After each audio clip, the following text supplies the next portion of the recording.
Comment nourrir une image de soi plus positive en cas de manque d'estime de soi? Par Didier Pénissard pour www.confiance-en-moi.com. Il faut d'abord surmonter sa peur de l'insécurité. Et pour cela, il faut décider d'apporter des changements, comme accepter une part de risque dans sa vie. Alors, ce n'est pas seulement changer ses habitudes. Cela demande souvent de changer d'attitude. Pour gagner en confiance, un travail sur soi peut être nécessaire avec de l'aide. Ainsi, il est plus facile de surmonter ses peurs si on a identifié la source de ces peurs. Prenons un exemple. Pendant une semaine, faites ce petit exercice de repérer les images négatives ou les expressions qui sont défaitistes, celles qui vous traversent l'esprit et que vous exprimez par des expressions mentales du genre « il n'y a rien à faire »,« je n'ai plus d'espoir ».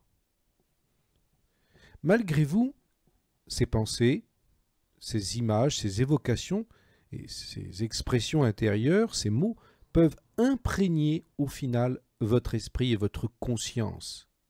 Et à cause d'elles, vous risquez de projeter sur les autres votre crainte de l'avenir, par exemple, ou la peur de l'échec. Or, bien souvent, les gens se détournent de ces sentiments négatifs en se tenant à distance des personnes qui en sont à l'origine. Pour éviter cette spirale de négativisme, vous devez donc surveiller votre manière de vous parler. Par exemple, au lieu de vous dire « il n'y a rien pour moi », dites plutôt « je n'ai pas encore trouvé l'emploi correspondant à mes compétences ». En apprenant progressivement, peu à peu, à maîtriser votre langage intérieur, mais aussi la manière dont vous vous exprimez dans la vie courante, sur vous-même, eh bien vous vous habituerez à vous concentrer sur vos objectifs plutôt que sur vos peurs.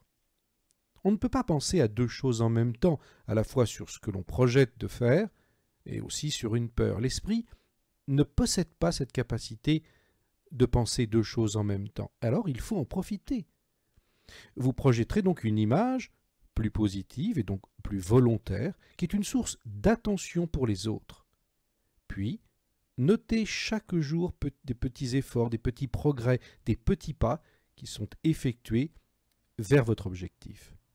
Nourrissez-vous de chaque petite avancée en vous félicitant pour trouver la force de persévérer en direction de plus d'autonomie. Ainsi, vous noterez que vous nourrirez une image de vous plus positive. Merci et à très bientôt.